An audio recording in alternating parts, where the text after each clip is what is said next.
Earlier this year, President Barack Obama became the first sitting president to visit Cuba since Calvin Coolidge in 1928. The trip came 1 year after the two nations moved to reestablish diplomatic relations. Congress is considering steps that would ease restrictions on Americans traveling to the island nation. But what you might not know is that an astonishing number of Cubans have been surging into the U.S. They're taking advantage of a law that allows them to stay in the country if they get 1 foot on American soil. That law is a relic from the Cold War and one that some want to change. Congressman Henry Cuellar is a Democrat from the border town of Laredo, Texas, which has seen an incredible surge in Cubans crossing the Mexican border into the U.S. And when you actually see the numbers, it is literally mind-boggling. After several years of averaging only about 7,000 a year, the flood of Cubans began, reaching 24,000 in 2014, 43,000 in 2015, and another 25,000 in the past 5 months, meaning this year could top the others. Most of them come in through Cuellar's district in Laredo. 47,000 have to come in through just the port of Laredo.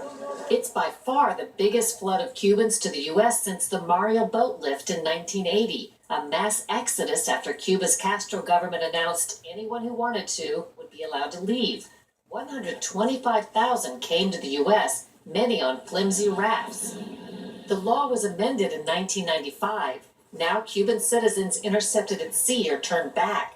But if they can manage to get 1 foot on U.S. soil, they're allowed to stay. It's called wet foot, dry foot. Can you explain what the so-called wet foot, dry foot policy is for the United States? Basically says that if somebody from Cuba touches land in the U.S., they get to stay here. They don't have to show that there's credible fear or they're asylum or refugee. Cuellar, whose father was born in Mexico, says he's pro-legal immigration, but insists U.S. law gives Cubans an unfair advantage.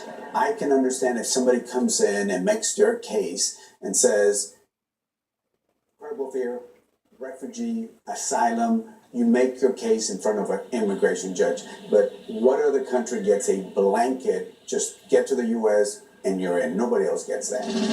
The news surge happened as word got out that President Obama would be changing the U.S. relationship with Cuba. We will end an outdated approach that for decades has failed to advance our interests, and instead we will begin to normalize relations between our two countries. If our relationship with Cuba is warming, why so many people in the last 2 years flooding across our border trying to come here?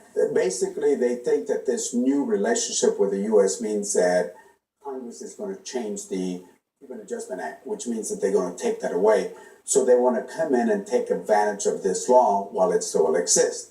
Would you go so far as to say the administration was keeping this secret? Surely they knew about these massive influxes. Without a doubt. They knew about it, no ifs, no buts. Why they were not providing that information, why they were not even providing that information to members of Congress that represent those areas is, without due respect to the administration, I don't think that was the right thing to do. Cubans have been streaming into Laredo almost every day. They look for the Cuban flag a few steps from the entry gate into the U.S. and know that the man inside the modest office will help. Alejandro Ruiz came to the U.S. from Cuba in 1992 and has found a calling sheltering new arrivals like Sharyl Casas. She, her husband, and 9-year-old son have been living with Alejandro for the last month. If it weren't for Alejandro and Dania, which is the other girl, we would still be in that stairwell from the day we arrived. Belkis Mora Suarez is a doctor. She arrived this week, happy to leave Cuba behind. I have opportunities. I'm a doctor. I have opportunities to get my children out of Cuba because there they don't have a life. They don't have a future. Ruiz gets them Social Security cards and helps them fill out paperwork that immediately qualifies them for federal benefits, including food stamps and a cash payment starting at $445 a month for 9 months. After 1 year, they get permanent legal residency. I love my country. I love my people. I never come back to Cuba. That's what I do this for them because they need it. They need this type of support. The route to Laredo has been roundabout. Very few Cubans are allowed to fly directly to the U.S., so they've flown to Ecuador, made their way to Costa Rica, paid $555 to board chartered flights to Mexico, then walked across the U.S. border into Texas. Last month, Cuellar visited a camp of Cuban migrants on the journey in Costa Rica. Do you understand that in my area, you have unaccompanied kids who are fleeing very dangerous areas like Honduras and other places because of the drug violence and the highest murder rates in the world, and they're trying to flee that violence, and you're coming in more because you want to have political freedom, you want to, another system besides Castro. The person looked at me, he smiled, and says, I understand, Congressman, but as long as we have this Cuban Adjustment Act, we're going to take advantage of that.